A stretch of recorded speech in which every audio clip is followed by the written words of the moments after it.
¿Me escuchan? ¿Me escuchan?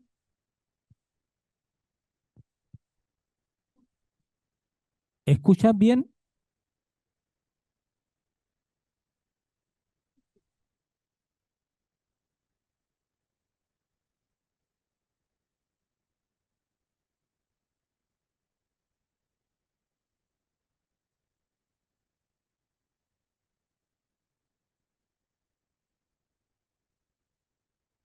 ¿Qué me dice?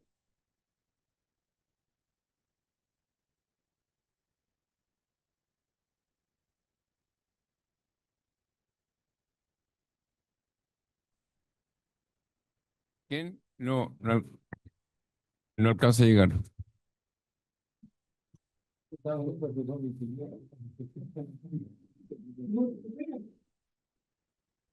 No, americano. Americano.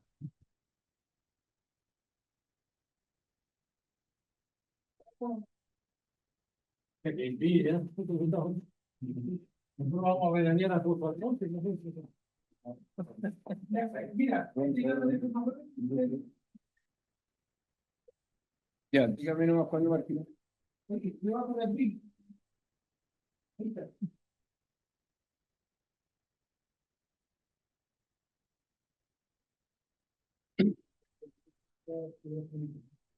¿Ah?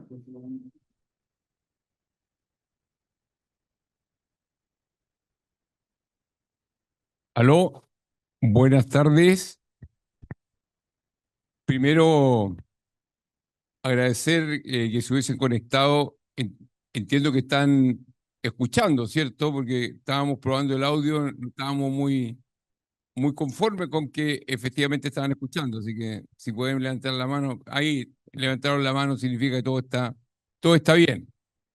Bueno, desde la Coordinadora de Organizaciones Nacionales PYME hemos estado observando lo que está ocurriendo hoy día con los informes que está entregando el actual gobierno respecto a la situación económica del país, la deuda que va a quedar y cuáles son los flujos reales con que va a tener que asumir el próximo martes o miércoles el nuevo gobierno.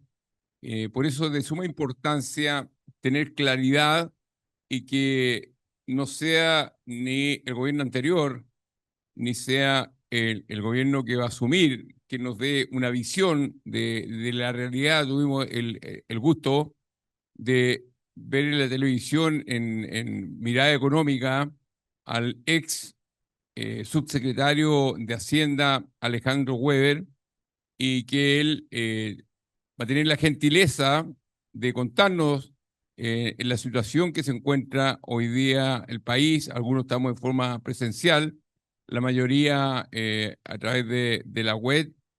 Por lo tanto, en cuanto nos diga Alejandro que está en condiciones de iniciar su charla, nosotros en plena disposición. No sé quién está mirando, Alejandro, si está ya en condiciones.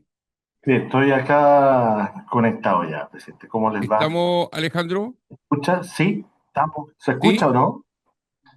Está bajo el audio. Sí. Pero quizás lo tienen en la sala abajo, ¿no? Porque en el Zoom se escucha. ¿Todos me escuchan o no? ¿Sí? ¿Se escucha bien en la transmisión? Ya. Bueno, lo importante es que lo están escuchando, Alejandro, y agradecer lo gentil que ha sido usted con nosotros y estamos ansiosos de escuchar su exposición. Esperamos no terminar deprimidos aquí, pero la verdad es la verdad, así que adelante, Alejandro, y muchas gracias. Perfecto. Muchas gracias, presidente. Decían, comentaban que el jarro de agua que está ahí frente a la cámara no lo dejaban verlo a usted. Así que si se puede mover ahí el jarrito de agua que hay justo frente a la cámara. ¿No? ¿Se escucha o no? ¿Sí? Listo. Oye, bueno, hice una presentación. La petición que me hicieron fue de hablar fundamentalmente de las cuentas fiscales, ¿bien? Pero Me pareció interesante, dado los rubros donde ustedes se desempeñan y el aporte general que hacen al país, es poder mostrar una perspectiva un poquito más amplia de la situación económica general del país. Es decir, pasar por crecimiento, ver un poquito de inversión, mercado laboral, y finalmente aterrizar en las cuentas fiscales para ver cómo estamos hoy día y cómo las presiones de gasto van a ser un desafío grande para la próxima administración del presidente Castro. Entonces, preparé una presentación que después se la puedo compartir para que todos ustedes la tengan, así que voy a empezar a compartir ahora. Avísenme, por favor, si es que, déjenme ver si es que es esta, denme un segundo, debería ser esa. Díganme, por favor, si la ven, si se ve la presentación, si alguien me puede hacer con el dedito. ¿Sí? Sí, se ve ¿Se ve bien. pantalla completa?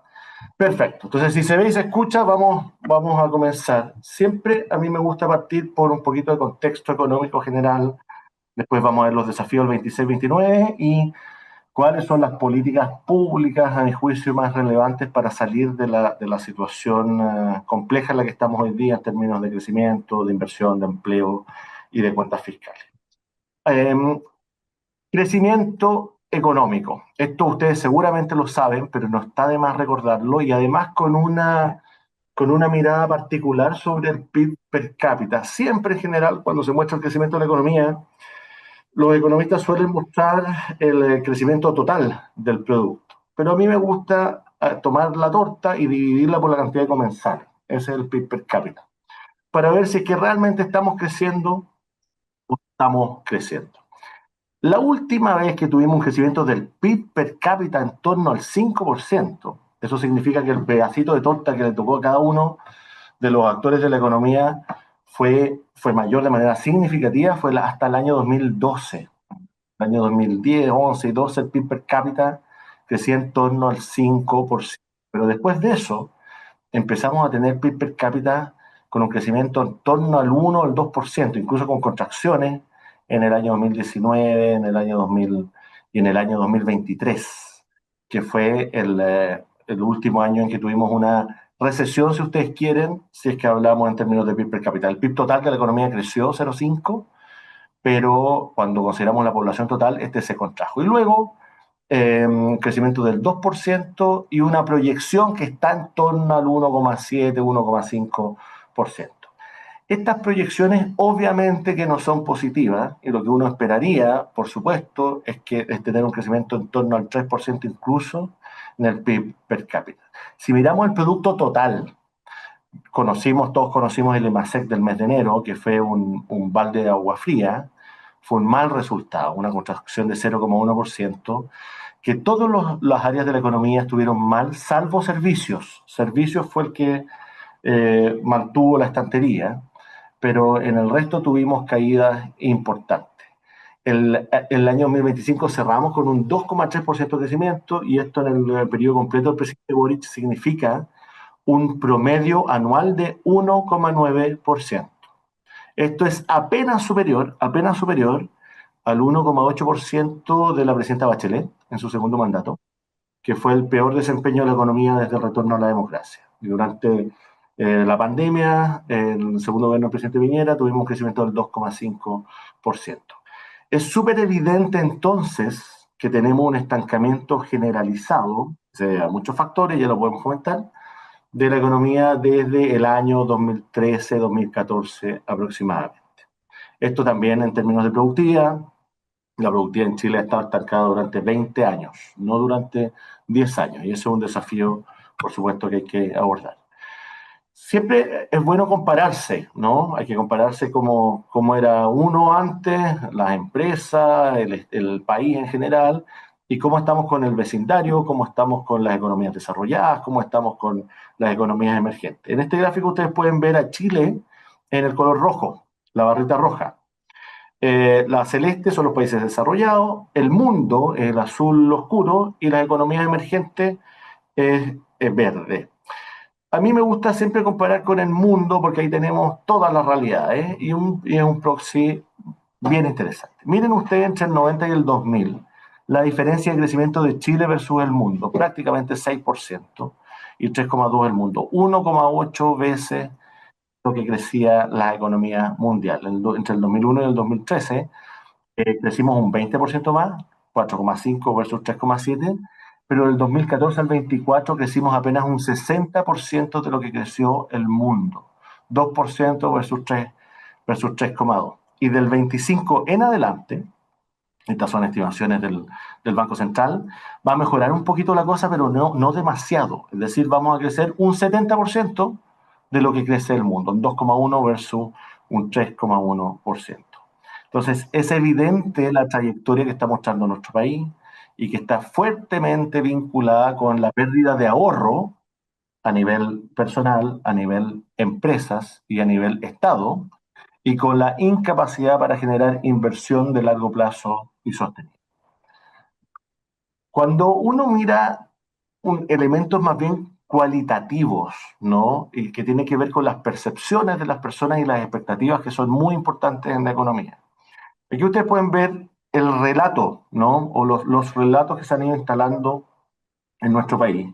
Y aquí adrede hice un corte el año 2019 de la encuesta Bicentenario de la Universidad Católica, que es súper interesante pensando en, por ejemplo, la distinción o entre aquellas personas que creen en un relato pro igualdad versus las personas que creen en un relato pro crecimiento, construyendo una falsa dicotomía en torno a esto, ¿no? Para simplificar el análisis. Pues bien, ustedes pueden ver hasta el año 2019, después les voy a mostrar cómo continúa el gráfico, más o menos el 60% de las personas se calificaban en torno a las afirmaciones que daban cuenta de un relato pro igualdad y un 18% en torno a pro crecimiento o pro desarrollo. Esto en el marco, por supuesto, del estallido social, ¿no? Y después vamos a ver cómo esto evolucionó. Y en el gráfico de la derecha ustedes pueden ver la diferencia entre un relato y otro, con la máxima diferencia de 43 puntos el año 2019. Pero cuando uno trata de buscar las causas, ¿no? Y dónde han estado los problemas de nuestra economía, uno dice, mire, es que la pandemia generó impactos súper fuertes en la cadena de suministro y, y, y el desarrollo general de las cadenas productivas. Otros señalan, bueno, pero es que los conflictos vinculados con los commodities y la crisis del petróleo. Otros afirman los aranceles de Trump, en fin. Pero la verdad es que cuando uno trata de identificar cuáles son los estresores que han ido afectando el crecimiento de nuestra economía, el Banco Central ya lo señaló el año 2015. Y el Banco Central hablaba de lo que denominó un shock autónomo, es decir, heridas autoinfligidas, aquellas decisiones de política pública o aquellas acciones que nosotros hemos tomado consciente o inconscientemente y que han deteriorado nuestra capacidad para crecer. Entre ellas, por supuesto, la violencia del año 2019 en el marco del estallido social, la incertidumbre generada por los dos procesos constitucionales fallidos, las decisiones de política pública como la reforma tributaria del año 2014, implementada el año 2015 en adelante, que afectó la inversión y el ahorro, que pretendía recaudar 3 puntos del PIB y terminó recaudando la mitad, porque frenó el crecimiento de una manera importante, y así un cúmulo de otros elementos. Por lo tanto, este concepto del shock autónomo, es decir, las heridas autoinfligidas, son muy importantes para aprender de la historia y ver qué tipo de cosas hay que hacer distintas hacia adelante. Cuando uno mira como resultado de estas heridas autoinfligidas, nos encontramos con que nuestra economía tiene, para quienes les gustan los autos, o les gusta manejar, conducir, en fin, estamos en una suerte de velocidad crucero del 2%. Y esa velocidad crucero del 2% está bastante refrendada en la historia y también en las proyecciones de los organismos oficiales del Banco Central, el Comité Consultivo, incluso el Ministerio de Hacienda. Y crecer al 2% no nos sirve de mucho, ¿no? Crecer al 2% significa que no estamos aumentando los salarios como tienen que aumentar. Crecer al 2% significa que no vamos a ser capaces de reducir las brechas que persisten en el mercado laboral y crear y llegar a las tasas de desocupación que teníamos antes de la pandemia. Eso lo vamos a ver después, pero nuestra economía antes de la pandemia tenía un desempleo en torno al 7%. Después de la pandemia llegamos a algo así como un 7,4%, pero desde el año 2022 en adelante el desempleo se ha profundizado. Y durante la administración del presidente Boric, el promedio de la tasa de desocupación fue del 8,6%. Estamos hablando más o menos en promedio de unas 900.000 personas sin trabajo, más un déficit de ocupación, que es el otro lado de la moneda, es decir, las personas que debieran estar trabajando pero que no lo están, en torno hoy día a las 170.000 personas. Muchas de ellas salieron a buscar empleo, pero simplemente no lo encontraron. La inversión es probablemente el motor más importante del crecimiento. Hemos escuchado en los últimos años una discusión en torno a la formación bruta de capital fijo versus la inversión extranjera directa, ¿no? Y el gobierno ha señalado, dato que es correcto, que la inversión extranjera directa ha aumentado en los últimos años. Y eso es así, el dato es correcto. La pregunta es, ¿qué tipo de inversión es la que moviliza la economía? Y déjenme darles un ejemplo muy simple. Cuando viene un capital extranjero, ¿no? Chino, ya que está de moda, o estadounidense, neozelandés, lo que sea, y compra una compañía, por ejemplo, compra una empresa, ¿no? Si es que esa inversión no genera un cambio en el management, no genera un cambio en los procesos productivos, no genera un cambio en las cadenas de valor o en la tecnología que va a utilizar para prestar los servicios que entrega, esa empresa no va a producir más y mejor, no va a generar empleo. Eso es lo que está ocurriendo hoy día. Es decir, la inversión extranjera directa, el aumento no se ha traducido en un mayor crecimiento de la economía, mayor creación de empleo. Y aquí ustedes pueden ver en el gráfico de la izquierda, en azul es la formación bruta de capital fijo que tiene dos componentes centrales, compra de maquinarias y equipo, que está en verde, y construcciones y obras, que está en naranjo. Y ustedes pueden ver que el año 2025 fue un buen año para la compra de maquinarias y equipo. Esto se aceleró en general. Sin embargo, desde el año 2021, es decir, desde el fin de la pandemia, las construcciones y obras civiles en general están completamente estancadas. Completamente estancadas. Y eso muestra, es una clara señal de los efectos que ha generado en un crecimiento que no repunta. Y en el gráfico de la derecha ustedes pueden ver algunos sectores que son relevantes: minería en azul, energía en naranjo y el resto en verde. Y allí ustedes pueden ver cómo en términos de la inversión sectorial es la minería la que por lejos ha avanzado de manera más sustantiva, pero el resto de los sectores, por ejemplo, allí se incluye manufactura y otros, están también completamente estancados en términos de formación bruta de capital fijo. Es decir, inversión a la vena de la generación de empleo y de mayores ingresos para las familias. Uno de los grandes dolores, yo diría que son tres fundamentalmente. Uno, el crecimiento, que ya lo conversamos, la política fiscal o las cuentas fiscales, y el tercero, el mercado laboral. Uno de los grandes dolores es el deterioro del mercado laboral. David Bravo, economista muy conocido, respetado, a quien yo le tengo particular aprecio, ha hablado durante todos estos años de una, abro comillas, emergencia laboral no declarada. ¿Bien? ¿Y por qué emergencia?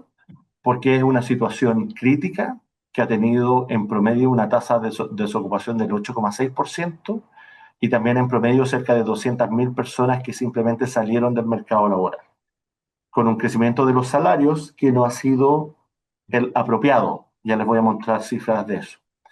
¿Y por qué no declarada? Porque a juicio de él, las autoridades no han tomado conciencia de la importancia de este proceso y por lo tanto de las acciones que hay que tomar para recuperar el empleo.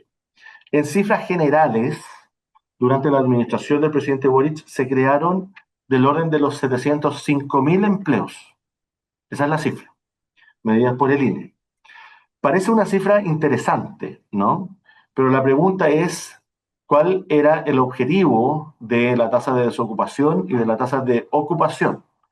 Al parecer no había un objetivo claro, pero si uno quisiera poner como meta recuperar los niveles que teníamos antes de la pandemia, es decir, una desocupación en torno al 7,2%, debimos haber creado no 705.000 empleos, sino que 900.000 empleos. Y esa brecha es una brecha importante. Ahora, respecto del mercado laboral, hay que tener claro una cuestión que es bien central y que todavía no ha sido suficientemente estudiada. Hay tres elementos que están presionando al mercado laboral de una manera distinta a como ocurría antes. El primero son los cambios demográficos, ¿no? La población está envejeciendo, vamos a tener muy pronto una población activa significativamente menor de la que tenemos hoy día. Eso va a traer presiones de gasto muy fuertes, por ejemplo, sobre la reforma de pensiones, que ya lo vamos a conversar. Y a esto se suman también los cambios de preferencia de las personas o de los jóvenes en torno al mundo del trabajo. Esa es una primera dimensión que hoy día es distinta y que hay que tener en consideración para las políticas públicas del futuro. La segunda dimensión es la introducción de la tecnología/inteligencia artificial. Hay múltiples estudios, y no los voy a aburrir con eso, pero que muestran que un porcentaje significativo de los empleos, especialmente de aquellos empleos de escritorio, van a ser reemplazados potencialmente por la inteligencia artificial y, a mi juicio al menos, no hemos tomado conciencia plena de eso. Y lo tercero, que es lo más inmediato y que ha repercutido en la creación de empleo, por cierto, es que las empresas, también medidas por encuestas del Banco Central, luego de la pandemia se, entre comillas, acostumbraron a tener dotaciones más pequeñas y se vieron obligados a ser más eficientes con una menor cantidad de recursos. Y esto es súper evidente para los consumidores, por ejemplo, cuando van al consumo masivo, las tiendas del retail. Eso es bien evidente.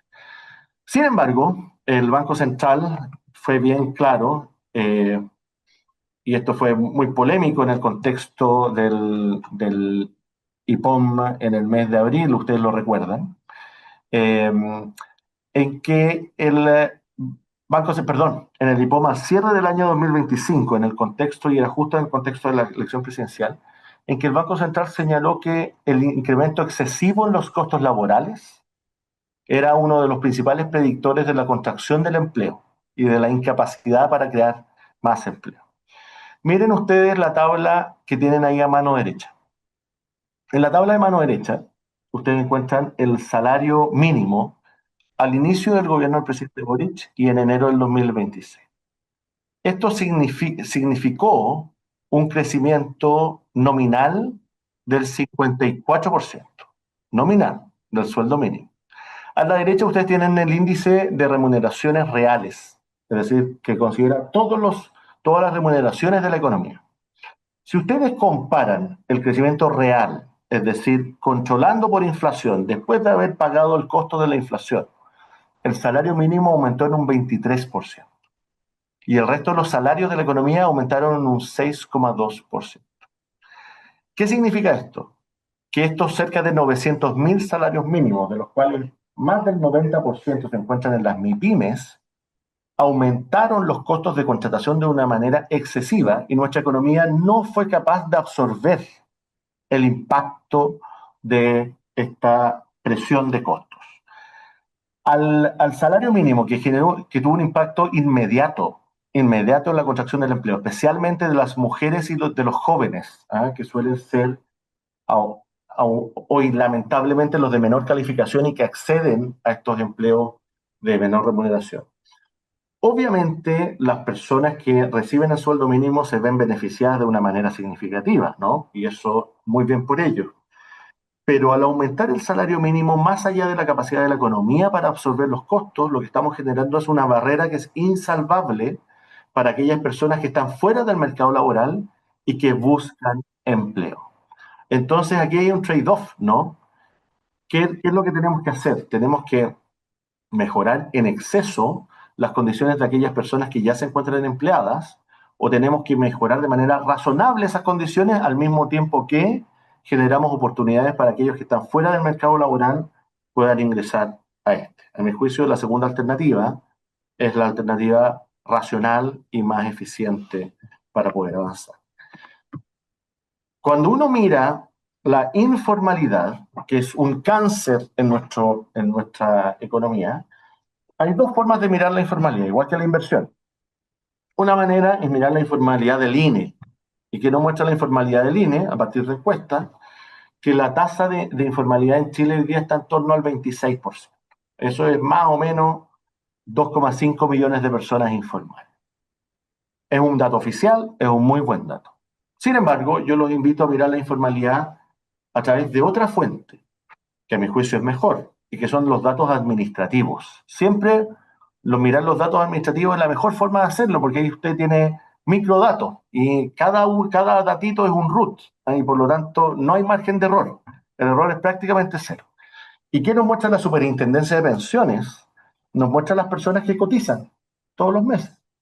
Y si yo no cotizo un mes, bueno, eso significa que no tengo un empleo formal, ¿no? Y por lo tanto, o no estoy en condiciones de cotizar. Y lo que nos muestra la Superintendencia de Pensiones es que la informalidad hoy día está llegando al 37%. ¿Qué significa eso? Que más o menos hay cerca de 4 millones de personas que están trabajando, pero que no cotizan. Y por lo tanto no van a acceder a una pensión razonable, porque lo único que van a poder recibir es la pensión garantizada universal, que es independiente de si usted cotizó o no cotizó. Entonces estamos con una informalidad real del 37%. Solamente tenemos 6 millones de personas que cada mes están cotizando en los fondos de pensión. Respecto de... Y el tercer dolor, hablamos primero del crecimiento de la economía, vinculado directamente con la inversión. El segundo dolor es el mercado laboral, con un incremento totalmente desmedido de los costos laborales durante los últimos 4 años, que afectó la creación de empleo. Y el tercer gran dolor es nuestra política fiscal. El CFA fue, a mi juicio, concluyente en su informe el día de ayer, y seguramente muchos de ustedes lo pudieron ver en la prensa. El CFA habló de, entre otras cosas, de errores sistemáticos y reiterados del Ejecutivo en la estimación de los ingresos de la nación. Aquí hay mucho paño que cortar y podríamos hablar mucho al respecto, pero voy a tratar de ser muy sucinto.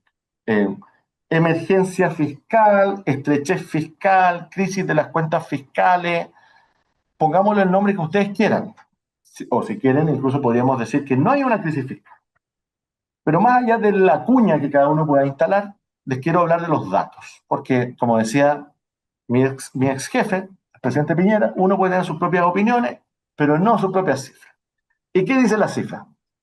Las cifras dicen que el déficit estructural del año 2025 fue de 3,6% del producto y que el déficit estructural del año 2026, que está recién comenzando, sería a lo menos de 2,7% del producto. ¿Qué significa esto?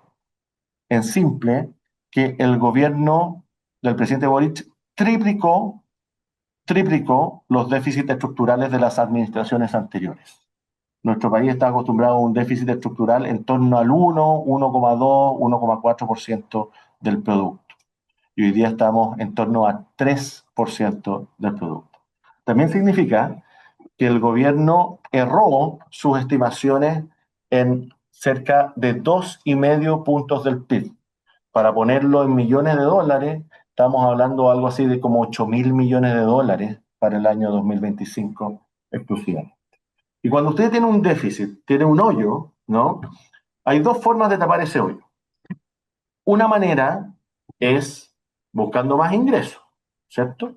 Y otra manera es apretarse el cinturón. ¿Cuál es el problema de fondo en las cuentas fiscales? Que el gobierno no hizo ninguna de las dos.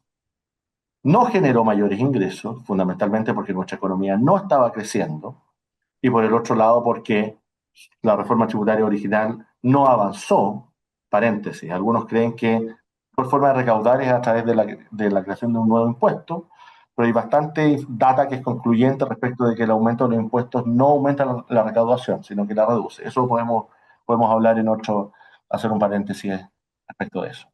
Y por el otro lado, tampoco se apretó el cinturón. Déjeme darle solo un dato.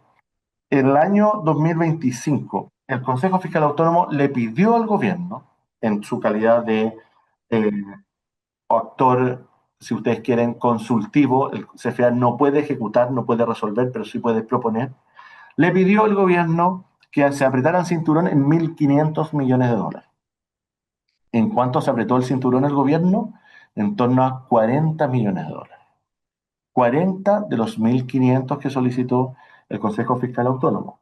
Y este apriete de cinturón no era para tener las cuentas en cero, era simplemente para poder llegar a la meta de déficit que en ese momento el gobierno lo había estimado en 1,1 puntos del PIB, que después la modificó a 1,6 puntos del PIB, que tramitó un presupuesto que terminó en noviembre, como todos los años, en 2,2 puntos del PIB y que 2 meses después, oh sorpresa, termina siendo 3,6 puntos del PIB. Entonces, aquí no solamente ha habido una gestión presupuestaria deficiente, a mi juicio, sino que lamentablemente no hemos tenido toda la transparencia necesaria en la discusión para entregar garantías y credibilidad.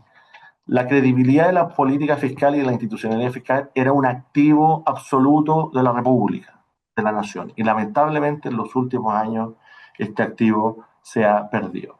A mano derecha, ustedes tienen un gráfico que muestra la deuda, la famosa deuda bruta, que está en azul.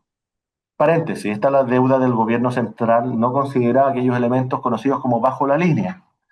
¿Qué es aquello que se llama bajo la línea? Es como tener una alfombra y cuando uno barre a la casa, mete la tierra debajo de la alfombra y ponemos la alfombra. No se ve la tierra, pero sabemos que está allí. Hay una serie de otras deudas que no están contenidas acá. Algunos, por ejemplo, vinculados con la reforma de pensiones. Todas las deudas de las empresas públicas no están acá y así suma y sigue. Entonces sería muy interesante hacer un ejercicio para sincerar realmente cuál es la deuda total de la nación, no solamente del gobierno central. Pues bien, el gobierno ha insistido permanentemente en que este es el gobierno en que menos ha aumentado la deuda bruta como proporción del PIB. Y eso, en estricto rigor, es correcto. ¿Por qué es correcto? Porque si lo medimos como porcentaje del PIB, en el segundo gobierno de la presidenta Bachelet aumentó más o menos 12 puntos, en el segundo gobierno del presidente Piñera aumentó más o menos 12 puntos, y en el gobierno del presidente Boric aumentó en torno a 6 puntos del producto. ¿Bien? Hasta ahí estamos bien. ¿Dónde está el problema?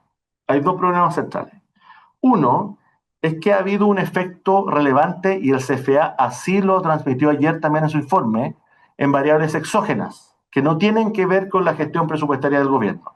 Y dice, mire, en realidad la deuda bruta se ha contenido por efecto tipo de cambio, es decir, por la apreciación del peso, y por un incremento en el PIB nominal, pero no por una buena gestión presupuestaria. De hecho, hicimos un ejercicio que yo se los puedo mandar, y si uno considera el dólar a los valores del año 2024 tenemos que en el gobierno, la última administración anterior del presidente Piñera, la deuda bruta aumentó en 36 mil millones de dólares, pero en este gobierno habría aumentado 54 mil millones de dólares.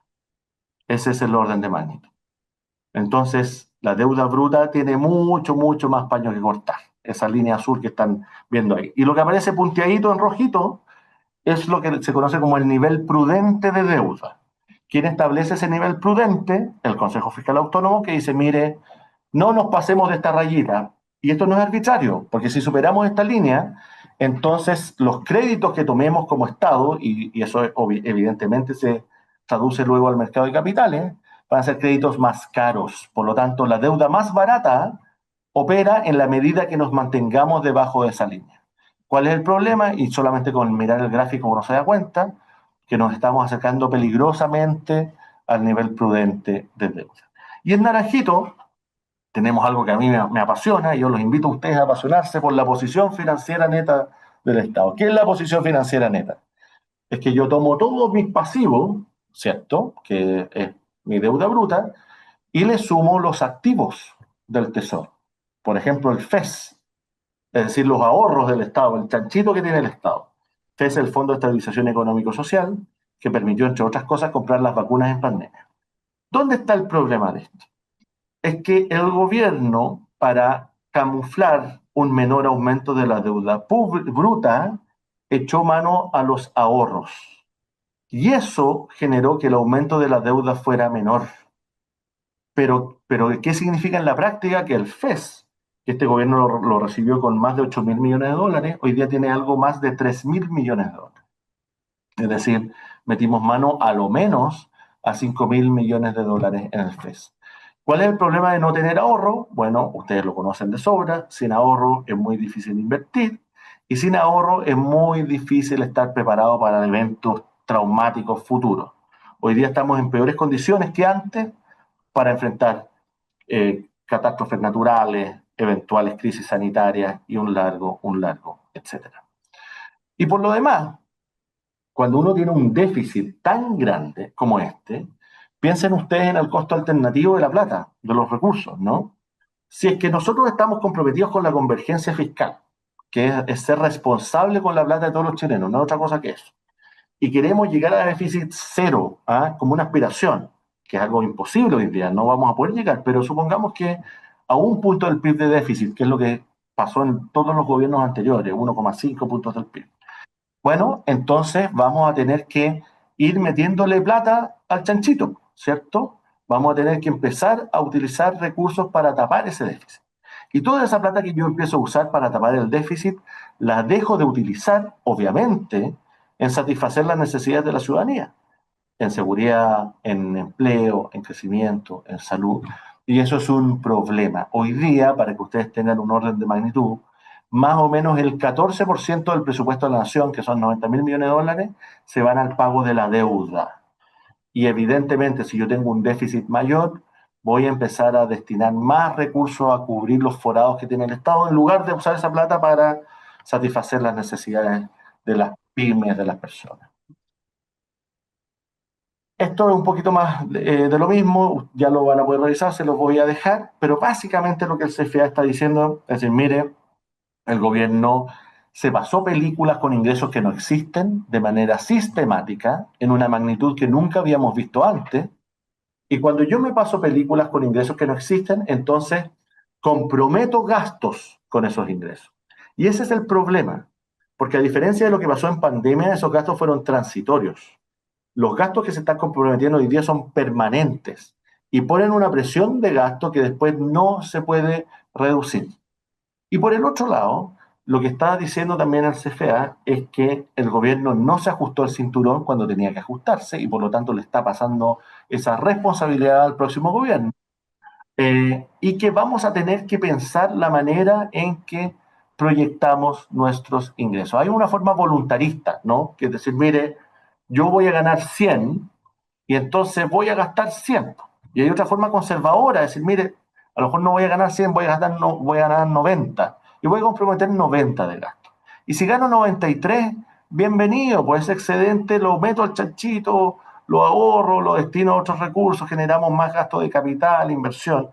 Eso es lo que no ha ocurrido. Entonces, el desafío que viene hacia adelante es doble. Por un lado, el gobierno del presidente Kast va a tener que buscar las maneras de aumentar los ingresos fiscales, ojalá, a mi juicio, no a través de impuestos, sino a través de rebaja de impuestos.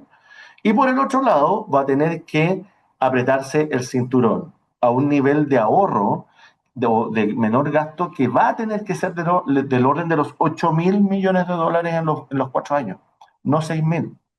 Va a tener que ser más, porque si no, el déficit se va a seguir pronunciando.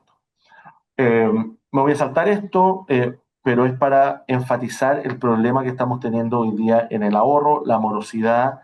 Lamentablemente, esto es un estudio que hacemos en la Universidad de San Sebastián, va al alza. Hoy día tenemos 4 millones de personas morosas, con una morosidad que está en torno a los 2,5 millones de pesos, y lamentablemente en los últimos 2 trimestres vimos un cambio al alza, luego de que esto venía continuamente bajando durante los últimos años después de la pandemia. Para no aburrirlos tanto, para no aburrirlos más y dejar un espacio ahí para las preguntas, presidente, si usted lo determina así, por supuesto. Desafío, oportunidades y perspectivas. El escenario internacional obviamente que es importante, ¿ah? Y el escenario internacional está complejo, está enredado. Hay algunos vientos de cola que son favorables para la economía en los próximos años. Por ejemplo, el precio del cobre, y, por supuesto, a nivel local, la baja de la inflación, que fue una tarea muy importante que llevó a cabo el Banco Central. Pero también tenemos presiones en otra dirección, de cual uno revisa el World Economic Forum, por ejemplo, y todos sus reportes. Cada vez más los principales riesgos vinculados al desarrollo económico están en la confrontación geopolítica, geoeconómica y los conflictos armados. Y por lo tanto, eso va a marcar el cambio de las reglas de juego de aquí hacia adelante. Y tenemos que entender, por cierto, cuál es la relación que vamos a tener con China y con Estados Unidos. Si es evidente. Y tenemos que entender el impacto que eso tiene. Y si no lo ponderamos con prudencia, bueno, una economía pequeña como la nuestra, de 20 millones de personas, de un PIB pequeñito comparado con otros países, se va a ver significativamente afectado. ¿Ah? Por lo tanto, la labor de Cancillería va a ser fundamental. ¿Se acuerdan que yo les mostraba este gráfico antes? Lo corté en el 2019 respecto de los relatos pro crecimiento versus pro igualdad. Después del año 2000, después de la pandemia y los procesos constitucionales y todo lo que vivimos, esta brecha se empezó a ajustar y cada vez más personas viven el relato pro crecimiento como algo positivo y que consideran relevante para el desarrollo del país. Y aquellas personas con una mirada pro igualdad se han ido reduciendo en el tiempo. Por supuesto que las prioridades ciudadanas hoy día son seguridad y economía. Son esos dos temas. Es decir, poder caminar tranquilo en las calles, poder llevar a mi hijo al colegio, poder volver a la casa, que no me hagan un portonazo, no estar vinculados con préstamos informales en el crimen organizado, que es un temazo que también deberíamos abordar. Y por el otro lado, tener pega. Hoy día la gente está sin pega y está con salarios que no son los que espera. Y por supuesto que eso tiene que cambiar, pero es difícil de cambiar. Ojo con las expectativas. Hay algunos que quieren o que esperan que en los primeros 3 meses la tasa de desempleo baje significativamente, se aumente. Eso no va a pasar. Eso no va a pasar porque la inversión tiene un rezago importante. Y la creación de empleo es una consecuencia posterior de haber hecho muchas otras cosas, entre ellos haber generado un shock de confianza en la economía. Lo bueno, ¿qué es lo bueno? Para que no se vayan tan deprimidos como señalaban al inicio. Es que si bien los datos hoy día no están buenos, y el IMASEC de enero refrenda eso, las expectativas hacia futuro sí están mejor. Las personas creen que vamos a estar mejor, los consumidores creen que vamos a estar mejor, las empresas creen que vamos a estar mejor y las expectativas en economía son fundamentales. Creer que podemos avanzar y que podemos desarrollar buenas políticas públicas. Fíjense, por ejemplo, en lo que hemos visto respecto del índice mensual de confianza empresarial. Y fíjense el salto que se pegó al cierre del año 2025, una vez ya conocido, por supuesto, el cambio de gobierno. El resultado que hemos visto en el IPSA, en el mercado de capitales, durante el año 2025, no es precisamente por las gestiones de la administración en curso, es por las expectativas del mercado de un cambio de ciclo político. Y eso se vio también en las administraciones anteriores. Las expectativas en Chile han mejorado de manera relevante en el último tiempo, plantea el vicepresidente del Banco Central, Alberto. Y eso es así. Ahora bien, tenemos oportunidades, por cierto. Miren, aquí tengo una serie de gráficos, no los voy a marear con esto, pero cuando uno habla de inversión y pensando en cómo destrabar y avanzar, los grandes proyectos de inversión cumplen un rol central y la permisología evidentemente lo es. Hay dos tipos de permisología. La burocracia que está establecida en la ley o en los reglamentos y que tiene que ser modificada. Y por el otro lado, la permisología ideológica. ¿Qué es la permisología ideológica? Es la creencia o la actitud de algunas personas que trabajan en el Estado de que las empresas son malas, de que el desarrollo es malo y que hay que generar conservación y no avanzar en crecimiento y desarrollo. Y ese activismo medioambiental, lamentablemente, está enquistado en muchos servicios públicos en niveles medios. Para poder reducir la permisología hay que combatir los dos, es decir, la burocracia en exceso, que está establecida en las leyes y en los reglamentos, pero también la permisología ideológica. En este gráfico ustedes pueden ver el total de inversión aprobada en los distintos años. La vez que más inversión aprobamos fue el año 2013 con cerca de 35.000 millones de dólares. Luego fuimos en descenso. El año 2024 se aprobaron algo más de 20.000 millones de dólares. Y hoy día hay un stock de proyectos en evaluación en el sistema de evaluación ambiental de más de 100.000 millones de dólares. 100.000 millones de dólares. Hay una oportunidad en ciernes ahí evidente. Pero ¿cuál es el problema? Es que aún cuando se aprueben esos proyectos de inversión, a veces después de 8, 10, 12 años, muchos de ellos se judicializan. Entonces tenemos una incertidumbre en el sistema que ha frenado la creación de empleo. El año pasado perdimos cerca de 2.000 millones de dólares por los retrasos en el sistema de evaluación ambiental y perdimos la oportunidad de crear cerca de 80.000 empleos solo en la etapa de construcción de estos proyectos de inversión. Ahí ustedes pueden ver también en el tiempo, entre el año 1997 y el 2024, en simple, en azul, la cantidad de proyectos que están en evaluación en el sistema. Vean ustedes cómo fueron bajando desde el año 2013 en adelante. Y en rojito, el tiempo promedio de tramitación de estos proyectos, como fue en la dirección completamente opuesta, sin cambio regulatorio evidente, salvo la ley Lafkench. Es decir, tenemos un sistema que no está funcionando y que más allá de los tiempos genera mucha incertidumbre y eso es lo que frena el desarrollo. Y la seguridad, por cierto, que genera un impacto económico relevante. Hay algunas estimaciones que señalan que los homicidios, la percepción de inseguridad, la tasa de criminalidad y etcétera, están afectando en cerca del 2,2% del PIB en nuestro país. Es decir, reducir la inseguridad genera un impacto económico evidente y que lo hemos cuantificado también para poder avanzar en esa dirección. Volviendo un poquito al mercado laboral, y que esto es interesante, el Banco Central también tiene unas encuestas que yo los invito a ustedes a revisarlas, y que le pregunta a los empresarios, a las áreas de personal, a gerentes de distintas áreas, cómo ven la planificación de sus dotaciones para el futuro, 6 meses más, 12 meses más en adelante. Hasta el cierre del año pasado, las empresas veían que en los próximos meses sus planillas o su nivel de dotación no iba a aumentar, es decir, se iba a quedar prácticamente tal cual como estaban hoy día, o incluso que podían descender. Fíjense ustedes ahí, entre el 2022 y el 2023, la expectativa era que las empresas contrataran menos gente de la que tenían contratada en ese momento. Por primera vez se rompe esa tendencia y a inicio del 26 las empresas, por este efecto de mejores expectativas sobre la economía, están pensando que van a contratar a más personas. Y esto es súper interesante pensando en, por ejemplo, la reducción del desempleo en los próximos meses. Algunas políticas públicas que están en discusión y que hay que observar con mucho cuidado porque a mi juicio generan impactos relevantes en la economía y no deseados. La negociación ramal, que de avanzar, de avanzar significaría aumentar los costos laborales, especialmente para las micro, pequeñas y medianas empresas, porque el poder de negociación de los sindicatos de las empresas grandes va a trasladar esos costos hacia el resto de la economía. La inteligencia económica con el secreto bancario en sede administrativa, por cierto, que es un problema serio. La implementación de la reforma previsional, ojo con esto, no se ha hablado mucho.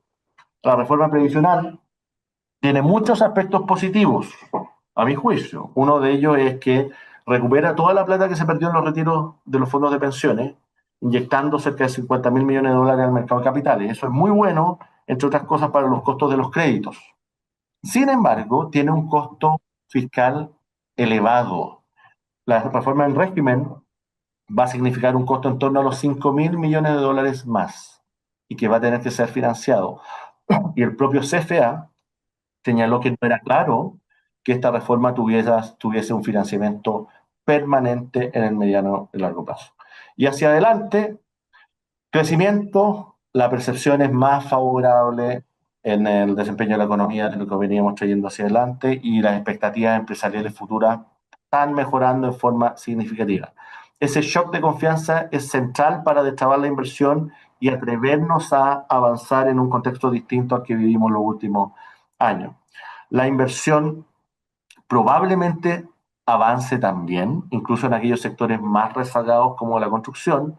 Hay que ver en qué magnitud Y el empleo va a seguir siendo el dolor general de nuestra economía, porque aun cuando podamos avanzar, si no generamos políticas para lograr mayor flexibilidad en el mercado laboral y adaptarnos a los tiempos modernos, y por el otro lado, si es que no reducimos los costos laborales, va a ser muy difícil que podamos tener los niveles de empleo previos a la pandemia.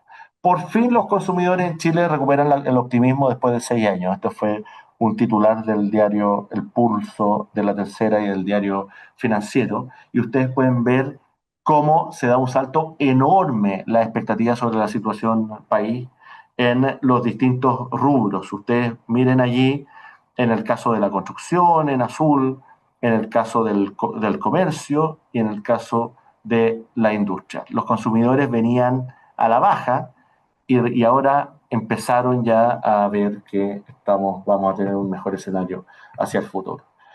Esto es un poquito más de lo mismo y simplemente para terminar, decirles que sabemos cómo avanzar, hay bastante consenso técnico en las cosas que hay que hacer, pero el problema es la economía política de estos cambios. La velocidad crucero del 2% no nos alcanza para enfrentar un mercado laboral que está rezagado y las cuentas fiscales que están completamente estresadas.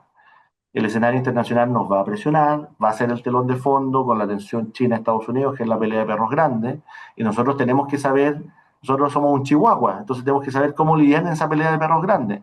No podemos enfrentarnos con nuestros principales socios comerciales y eso va a requerir una estrategia de Cancillería muy potente. En el margen, el relato de la ciudadanía, de la empresa y de los distintos stakeholders se está volviendo más favorable para el crecimiento. Y esto que se ha llamado los espíritus animales en economía de despertar de la inversión, es de que gatille un mejor pasar de lo que tuvimos en los años anteriores. ¿Qué tipo de cosas o condiciones son necesarias para avanzar? Primero, competitividad tributaria. Evidentemente, las pymes no podemos subir los impuestos. Hay que mantener los niveles que tenemos hoy día, pero al mismo tiempo tenemos que bajar la carga tributaria de las grandes empresas. 27 a 23% de lo que plantea el gobierno. Eso tiene un costo fiscal. ¿Cuál es el costo fiscal? Es de 0,36 puntos del PIB. ¿Por qué? Porque al bajar yo los impuestos de las grandes empresas, voy a reactivar la economía, ¿ah? Voy a generar más inversión y voy a generar más empleo. Eso va a permitir aumentar la recaudación por distintas vías, entre ellas IVA y otros instrumentos. Sin embargo, no se alcanza a compensar totalmente la pérdida de recaudación fiscal y por lo tanto el gobierno va a tener que buscar alguna alternativa para que esto sea neutral fiscalmente, sobre todo en un contexto de estrechez o de crisis de las finanzas públicas. Por supuesto, el gobierno lo que ha tratado de construir es un relato de que hoy día el problema fiscal serían los ingresos. Eso es lo que dice el gobierno. ¿Y por qué? Porque las empresas no estarían pagando sus impuestos. Me permito recordarles que es exactamente el mismo relato que tenía el gobierno para justificar la reforma tributaria del año 2022 y que quería aumentar la recaudación en 4% del producto. Recuerden ustedes un estudio de un exdirector del Servicio de Impuestos Internos que señalaba que las empresas, más o menos el 50% de las empresas evadía impuestos. No hay ningún dato serio que permita refrendar esa aseveración, pero hoy día se está repitiendo. Y eso es un problema porque va a ser una barrera política para la estrategia que decía implementar el gobierno en la baja de impuestos corporativos.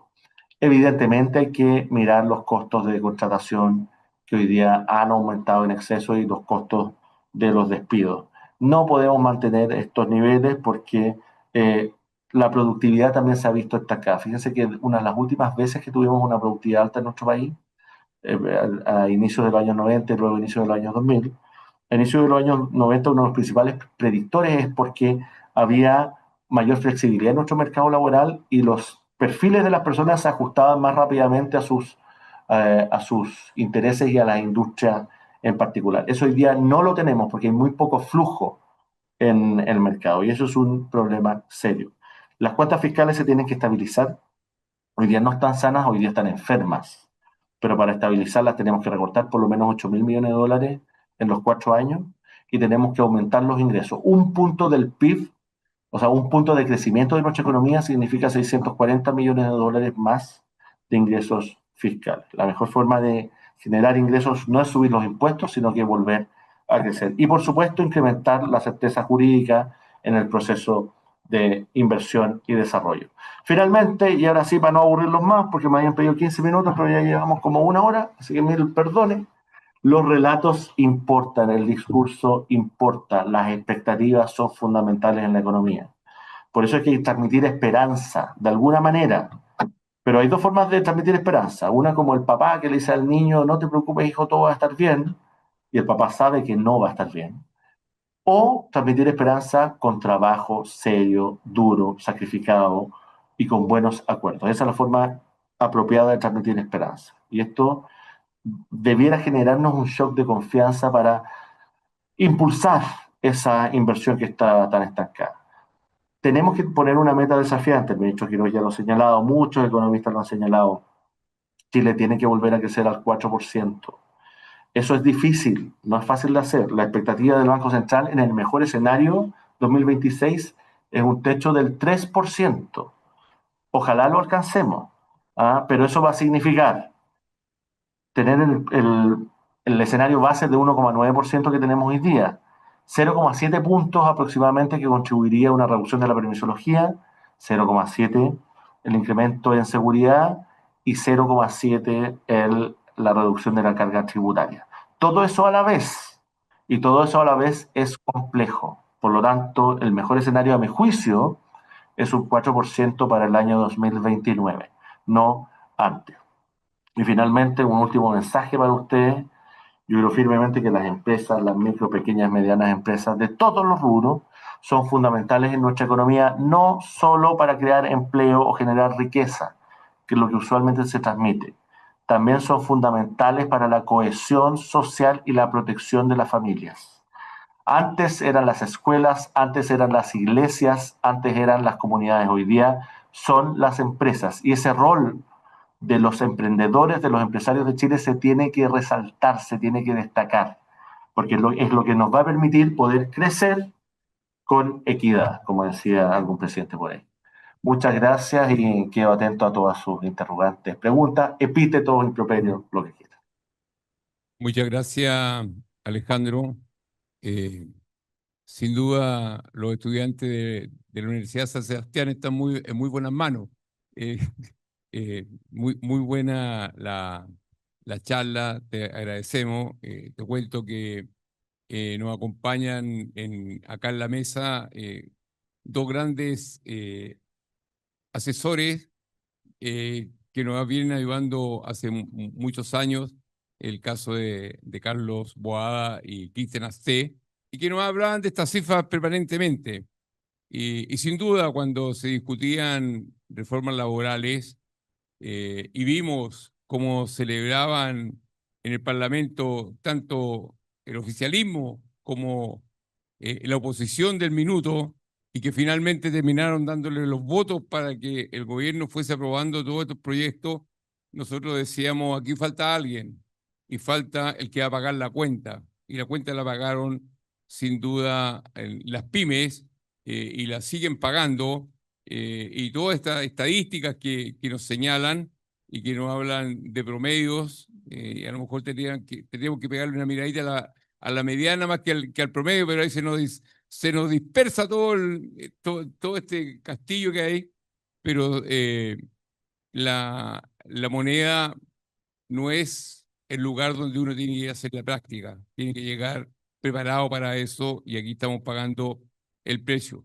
Ahora, sin duda, todo el país tiene mucha esperanza, mucha expectativa y tiene optimismo, pero no deja de preocuparnos tener el anuncio de muchos ministros profesionales, connotados profesionales, asumiendo en los diferentes ministerios, en las diferentes direcciones, eh, pero hay que mirar si tienen algo de calle.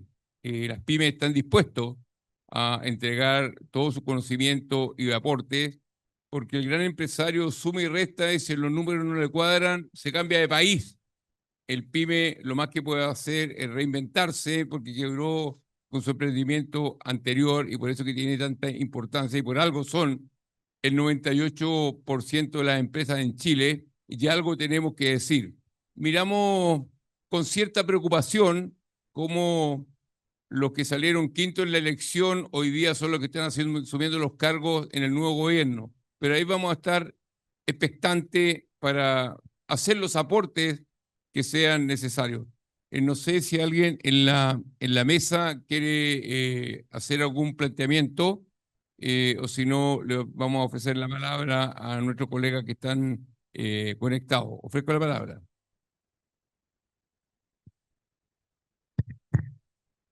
Gracias, antes que todo, Alejandro, por la...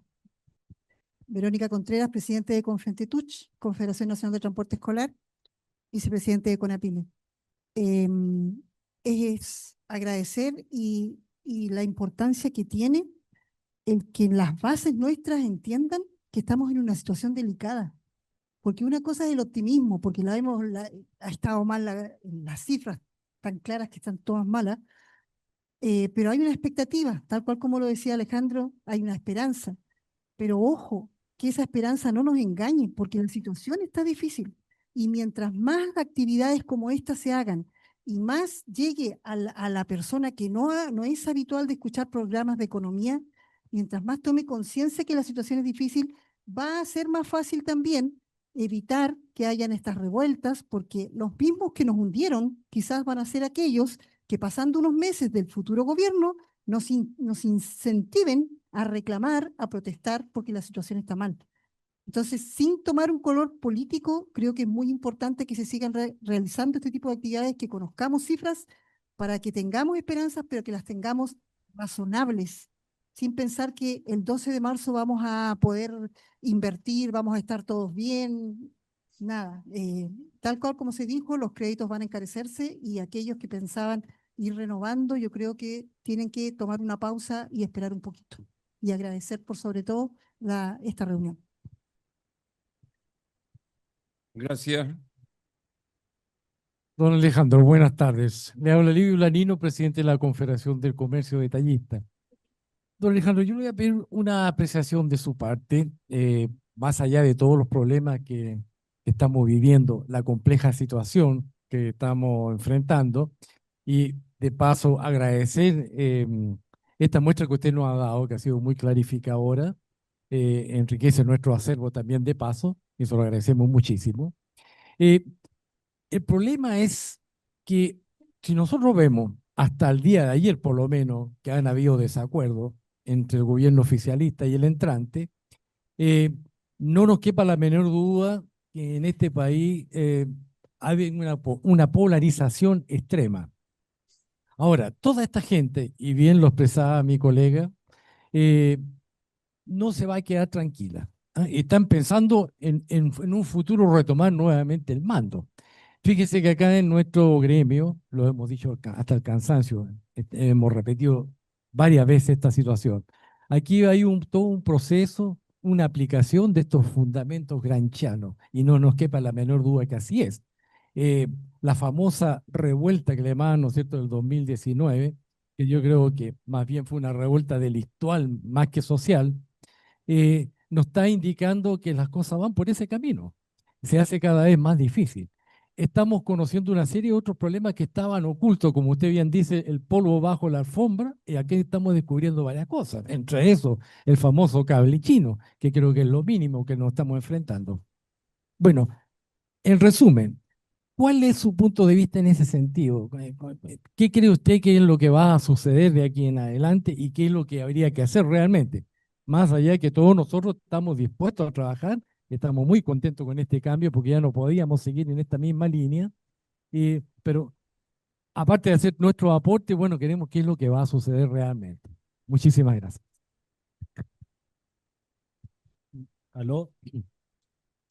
Bueno, primero, Alejandro, muchas gracias por la brillante exposición. Como decía Héctor, me sumo a lo que él indicaba. Nosotros con Carlos Boada, que abogado, especialista tributario igual que yo, a disposición de colaborar con el gobierno para que las reformas que Chile necesita puedan avanzar aprobarse y ser adecuadamente implementadas, porque nuestra experiencia con el gobierno que está saliendo era que teníamos muchas reuniones, pero las opiniones nuestras fueron pocas veces escuchadas y consideradas.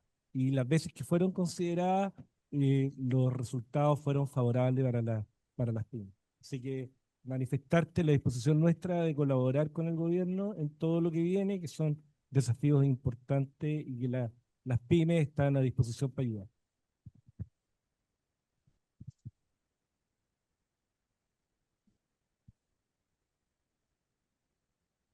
Un colega de La Serena está pidiendo la palabra. Sí, ¿Con? Don Carlos hola, Orrego, adelante. sí. Hola, presidente. Hola a todos. Agradecer la presentación, está bastante excelente con No respecto se escucha bien, ¿ah? Se escucha entrecortado.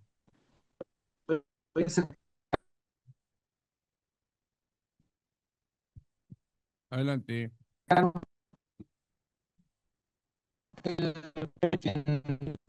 No, tiene mal audio. A ver, apague la cámara, a lo mejor escuchamos mejor. Ahí, ahí Ahí estoy. Bueno, sí. ya. Bueno, lo que estaba diciendo es que la presentación estaba muy coherente con respecto a lo que hemos vivido en los últimos años, sobre todo con las reformas que nos ha tocado vivir, pasar el último tiempo, que fueron muchas, que obviamente generan incertidumbre. Y no solamente la condición económica que va pasando, el desempleo y las políticas fiscales que han tomado, sino que también la inversión que obviamente tranca todo el desarrollo y también el crecimiento. Pero también hizo ahí Alejandro una mención a que habían mejores expectativas para lo que viene.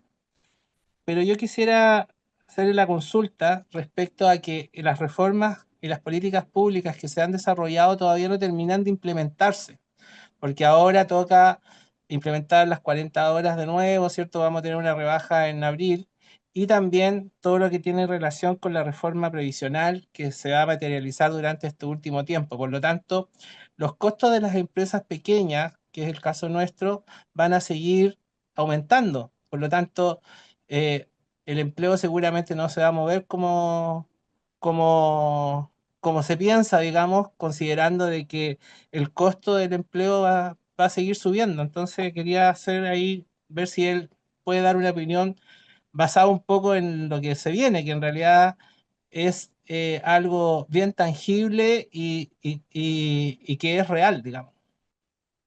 Muchas gracias. Eh, Perfecto. Sí, Saúl, presidente, ¿quiere que aprovecho a contestar o juntamos más preguntas? Usted me dice. una pregunta más, Alejandro. Saúl Fernández también de la palabra.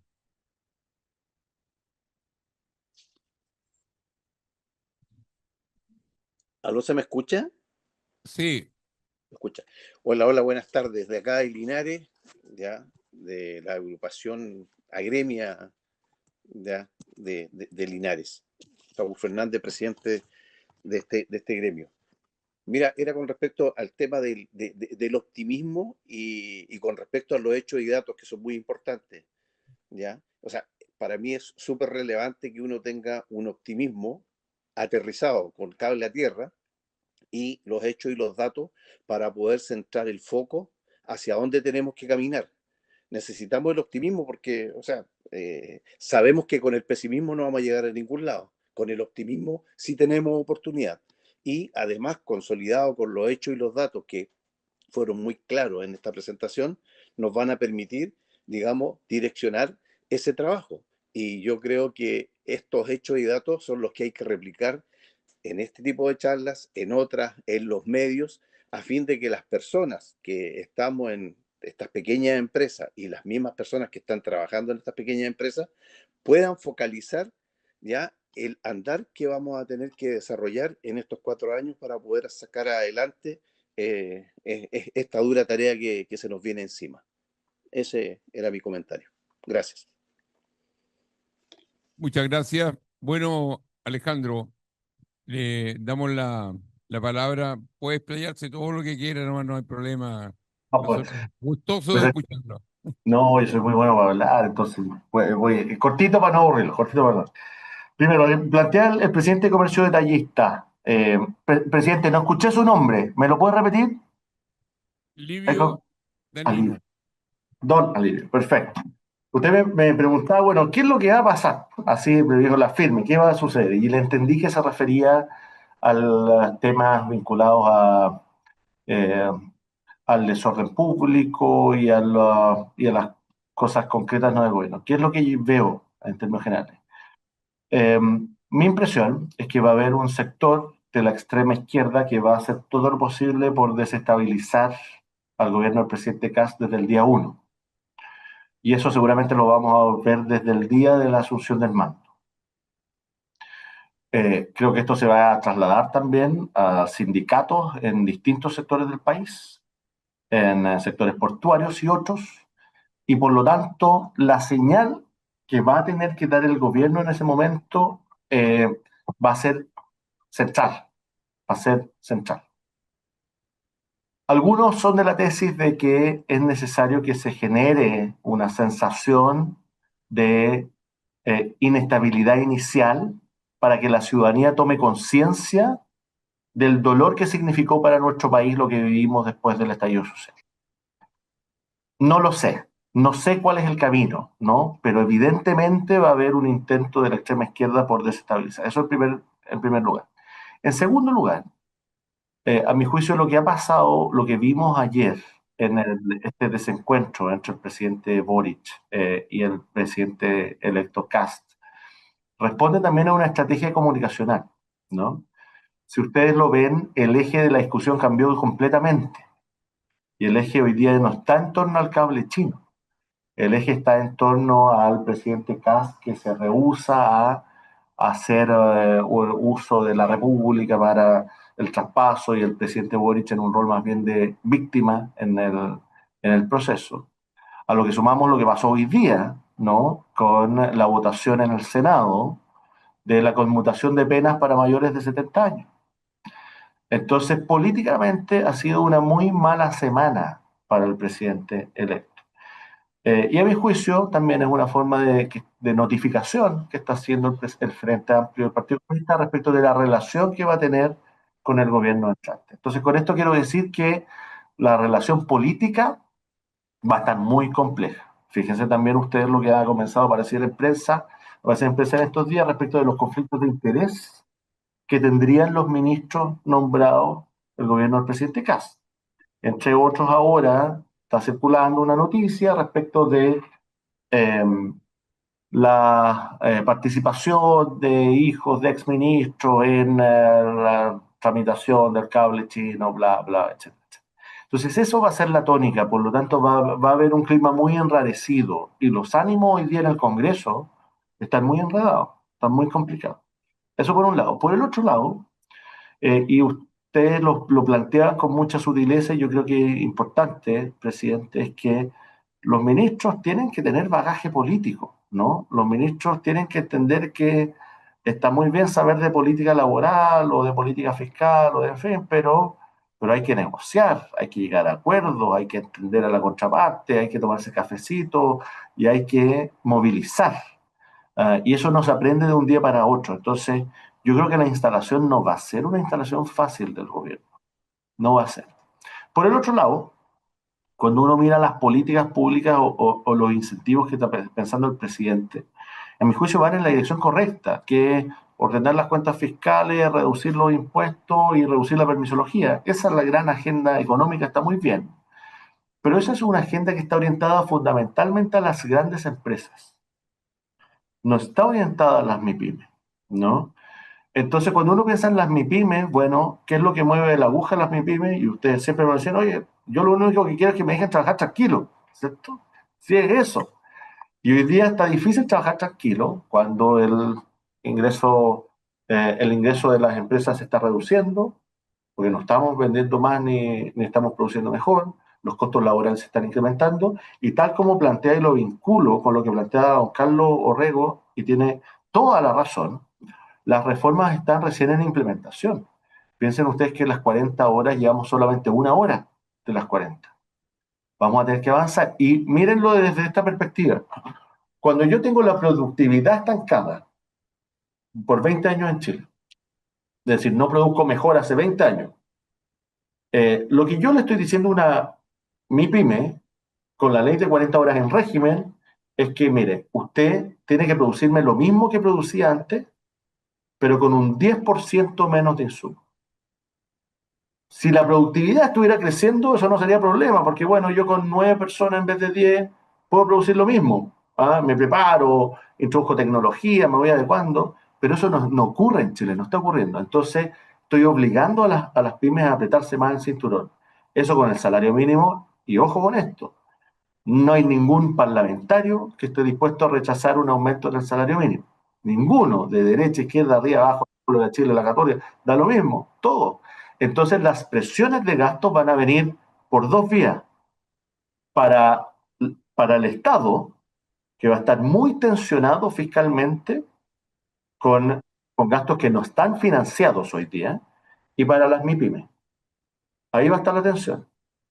Y por lo tanto hay que buscar mecanismos, hay que tratar de poner en la agenda, presidente, en la incidencia que ustedes hacen muy bien, tratar de poner en la agenda a las MIPYMES, pero particularmente con los costos laborales. Ese, a mi juicio, va a ser el gran dolor para los próximos años. Y respecto a lo que planteaba don Saúl, le encuentro toda la razón, don Saúl. Y mire, yo creo que cuando yo hablo de esperanza, me refiero a buscar la forma de generar un shock de confianza. Por ejemplo, y esa esperanza se traduce en acciones concretas de los inversionistas. Cuando miramos el IPSA, el año 2025, que llegó a más de 10.400 puntos, un resultado espectacular, uno dice, bueno, pero ¿por qué la bolsa crece tanto? Que no es el sector real, no son las empresas de la vía real, ¿no? Son los transaca de acciones, compra y venta de acciones, que está por acá. ¿Por qué sube tanto? No es porque el gobierno actual lo esté haciendo bien. Sube tanto porque hay una expectativa de que a futuro la economía va a andar por otro camino. Y eso es lo que hace que el mercado de capitales reaccione antes que las empresas productivas de servicios, en fin. Porque las empresas productivas de servicios no están bien. Ese es el IMASEC. Y el IMASEC en enero fue menos 0,1%. Es decir, lo estamos haciendo peor que lo que hacíamos en enero del año anterior. Alta base de comparación, dice el ministro. No es así, no es así. Tenemos una economía que todavía no despega. Sin embargo, respecto de optimismo y pesimismo, yo creo que no tenemos que tomar ninguno de los dos, don Saúl. Tenemos que adoptar el realismo. Los optimistas a veces pecan de ingenuos, los pesimistas se pasan de rosca, los realistas son en general los que logran avanzar y generar transformaciones. Entonces hay que ser realista. Y ser realista es, por ejemplo, lo que dice don Carlos, efectivamente van a subir los costos laborales y tenemos que tener políticas que mitiguen eso. Vamos a tener un Congreso difícil, el gobierno va a tener un Congreso difícil y por lo tanto las reformas que se quieren aprobar no necesariamente se van a aprobar. Además, ustedes saben que cuando uno entra con un perro al Congreso puede salir con un caballo, con cualquier cosa. Entonces, cada vez que se abre un tema, hay que estar dispuesto a abrir muchos otros que son contingentes y que son peligrosos. Y finalmente, yo creo que ustedes tienen un rol central en lo que va a pasar aquí hacia adelante. Mi impresión es que no está sobre la agenda del Ejecutivo con nitidez una agenda de trabajo con las pymes en desarrollo, inversión, crecimiento y carga tributaria. Y creo que sería un golazo si ustedes, a partir de sus magníficos asesores, que conozco hace un buen tiempo, les tengo la mayor estima y valoración profesional, pudieran avanzar. Creo que sería muy, muy importante para los gremios que ustedes dirigen. Muchas gracias, Alejandro, y sin duda tenemos esta tremenda tarea y por eso hemos logrado 7 grandes gremios nacionales ponernos de acuerdo en esta coordinación, donde están representadas sobre 500.000 pymes. Ya nos reunimos con el presidente electo y con el futuro ministro de Hacienda y otros ministros de otras ramas, pero ya el miércoles hay que ponerse a trabajar y ahí, sin duda, tenemos un trabajo muy duro, poner en la agenda el tema de las pymes, tanto en economía, en trabajo, porque de ahí salen muchas de estas reformas que salieron en el gobierno anterior. Por lo tanto, esta ilustración que nos ha hecho en el día de hoy nos sirve mucho, viene a ratificar lo que nos vienen diciendo nuestros asesores hace mucho rato, así que yo simplemente quiero darte las gracias, agradecerte, nos diste una hora de tiempo, llevamos una hora y media, ¿eh? Eh, y vamos a estudiar con mucha detención la presentación que te comprometiste a poderla compartir. Así que a nuestros colegas que están conectados tenemos un trabajo arduo, tenemos que todos ponernos, alguien por ahí decía, no tenemos que preocuparnos, tenemos que ocuparnos en las tareas.